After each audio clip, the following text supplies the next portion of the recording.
நான் எஸ்எம்மா இருக்கேன்.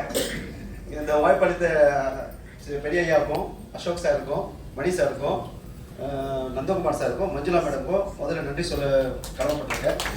இப்போ நாங்கள் பேச போகிறது ரிட்டைர்மெண்ட் பிளான்ஸு. என் ஒய்ஃப் பேசுவோம்.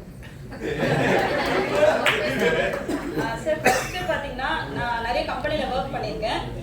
பட் என்னன்னு பார்த்தீங்கன்னா நாங்கள் உட்காந்துட்டு கை மட்டும் தான் தட்டியிருக்கேன். எந்த ஓனர்ஸையும் நான் மேடையில் ஏற்றி பேச வச்சதில்லை. ஸோ இந்த கம்பெனியில் நான் தனியாக மட்டும்தான் இதை நான் வந்து நிறைய வாட்டி என்னை ரொம்ப சந்தோஷப்படுத்தியிருக்காங்க நம்ம owner sir.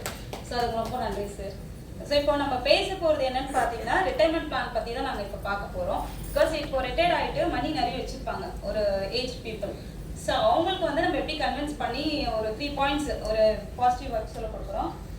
First so retirement பிளானில் வந்து retirement investment. After retirement land investment is the best investment because you will be getting more then your invest. ஏன்னா நம்ம இன்வெஸ்ட் பண்ணுறது ஒரு அமௌண்ட்னா நம்ம அதுக்குள்ள கிடைக்க போகிற லாபம் வந்து ரொம்ப ஜாஸ்தி இருக்கும். ஸோ அதனால் ஃபஸ்ட்டு உங்களுக்கு வரப்போகிற தொகையை ஒரு அமௌண்ட்டை வந்து நீங்கள் லேண்டில் இன்வெஸ்ட் பண்ணுங்கன்னு சொல்லிட்டு உங்களுக்கு அந்த ஒரு சஜஷன் கொடுக்கலாம். ஸோ செகண்ட் பார்த்தீங்கன்னா ரெண்டல் இன்கம். ஸோ இப்போ வந்து நமக்கு பென்ஷன்றது இல்லை, உங்களுக்கு எல்லாருக்கும் தெரிஞ்சிருக்கும். Solid income retirement. இப்போ ஒருத்தர் என்கிட்ட எதிர நிற்கிறாரு, ஒரு ரிட்டைர்மெண்ட் ஆகிட்டு அவர்கிட்ட கேஷ் வந்துடுச்சு. இப்போ அவர் பார்த்தீங்கன்னா ஒரு பையன் ஒரு பொண்ணு தான் இருக்காங்க. அவர்கிட்ட வந்து சொந்த வீடு எதுவுமே இல்லை, கேஷ் வச்சுருக்காரு. இப்போ அவர் என்ன சொல்கிறார், அவர் இப்போ சில கவர்மெண்ட் சர்வன் பார்த்தீங்கன்னா இப்போ பென்ஷன் கூட கிடையாது. இப்போ அவங்க வந்து பார்த்தீங்கன்னா அந்த பணத்தை வச்சு அவங்க பேங்க்கில் போட்டு தான் ஸோ அந்த இன்கம் வந்து அவங்க எதிர்பார்க்குறாங்க. இப்போ அந்த மாதிரி டைமில் எனக்கு ஒரு மீட் பண்ணுறேன், அவர் பேன் கார்டு கொடுத்தேன். அது என்ன என்கிட்ட விசாரிக்கிறாரு.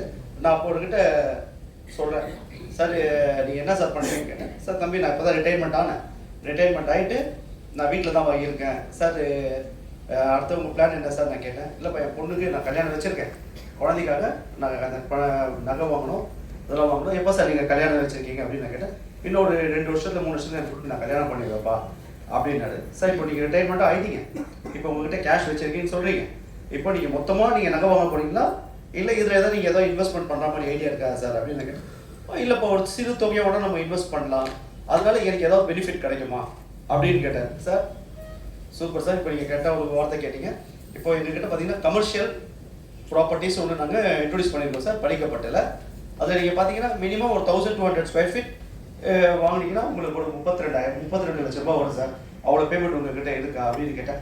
தம்பி என்கிட்ட அவ்வளோலாம் இல்லை, என்கிட்ட என்ன ஒரு இதுக்கு இன்வெஸ்ட் பண்ணுறதுக்கு ஒரு 17-18 லட்ச ரூபா நான் இன்வெஸ்ட் பண்ணுவேன் அப்படின்னு கேட்குறேன். சரி ஓகே சார், அப்போ நீங்கள் ஒரு 700-750 ஸ்கொயர் ஃபீட் இடம் வாங்கலாம். சரி இதனால எனக்கு என்ன தம்பி பெனிஃபிட் வரும் அப்படின்னு கேட்டேன். இப்போ நீங்கள் படிக்கப்பட்டல நீங்கள் இடம் வாங்கினீங்கன்னா கமர்ஷியல் லேண்ட் சார்.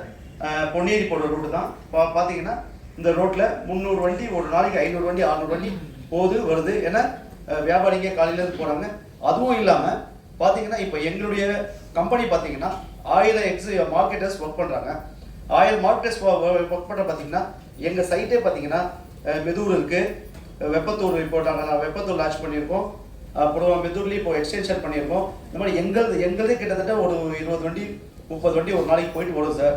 அப்போ நாங்கள் நல்ல ஒரு ஹோட்டல் தேர்வு செய்வோம் வர கெஸ்ட்டுகளை நாங்கள் ஏதோ வாங்கி கொடுக்கணும்னா.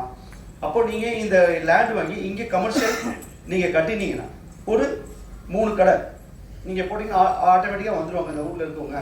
அப்போ என்ன ஒரு கடைக்கு உங்களுக்கு 10,000 ரூபான்னு சொன்னால் 3 கடைக்கு 30,000 ரூபா வரும். ஸோ நீங்கள் இதை இன்வெஸ்ட் பண்ணிங்கன்னா உங்களுக்கு ஒரு பென்ஷன் வர மாதிரி 30,000 ரூபாவும் வரும். ப்ளஸ் உங்கள் பொண்ணுக்கும் உங்கள் பையனுக்கும் நீங்கள் ஒரு சொத்து சேர்த்த மாதிரி இருக்கும் அப்படின்னு நான் அவர்கிட்ட சொல்கிறேன். சரி தம்பி நீங்கள் சொல்கிற பிளான் நல்லா தான் இருக்குது, நான் எதுக்கும் என் பொண்ணு என் பையன்கிட்ட நான் டிஸ்கஸ் பண்ணிவிட்டு நான் உங்ககிட்ட சொல்கிறேன், நீங்கள் போயிட்டு ஒரு 2 நாள் கழிச்சு வாங்க அப்படின்னு சொல்கிறாரு. அதே மாதிரி நான் 2வது நாள் ஒரு கால் பண்ணுறேன், அவர் தம்பி நீங்கள் வாங்க. அப்போ என்ன பண்ணுறேன், அவங்க பொண்ணையும் அவங்க சன்னும் உட்காந்து இருக்காங்க. சார் நீங்கள் சொல்கிறதுலாம் உண்மையா, அப்பா சொன்னார் மாதம் 30,000 ரூபா வரீங்களா சார்? கன்ஃபார்ம்டாக வரும். நீங்கள் முதல்ல சைட்டை வந்து பாருங்கள், சைட்டை வந்து பார்த்து உங்களுக்கு பிடிச்சி போனால் நீங்கள் வாங்க, நீங்கள் பேமெண்ட் பண்ணலாம். ப்ளஸ் எங்கள் கம்பெனியை வந்து நீங்கள் பாருங்கள், ஃபஸ்ட்டு கம்பெனிக்குள்ளே வாங்க. கம்பெனி 35 வருஷமாக இருக்குது. இது வரைக்கும் 1 லட்சம் கஸ்டமருக்கு நாங்கள் இடம் வாங்கி கொடுத்துருக்கோம். இதெல்லாம் நீங்கள் செக் பண்ணிவிட்டு பிளான் பண்ணிவிட்டு அதுக்கப்புறமா நீங்கள் இடம் வாங்கலாம் சார் அப்படின்னு சொன்னேன். அவங்க வந்தாங்க, பார்த்துட்டு இடத்த பார்த்துட்டு நம்ம மணி சாரியும் அசோக் சாரியும் மீட் பண்ண வச்சேன். அவங்க 2 பேரும் பேசுகிறது பார்த்து அவங்க இன்ஸ்பயர் ஆகிட்டு 1 லட்ச ரூபா கட்டி அக்ரிமெண்ட் போட்டு போயிட்டாங்க சார். இதுதான்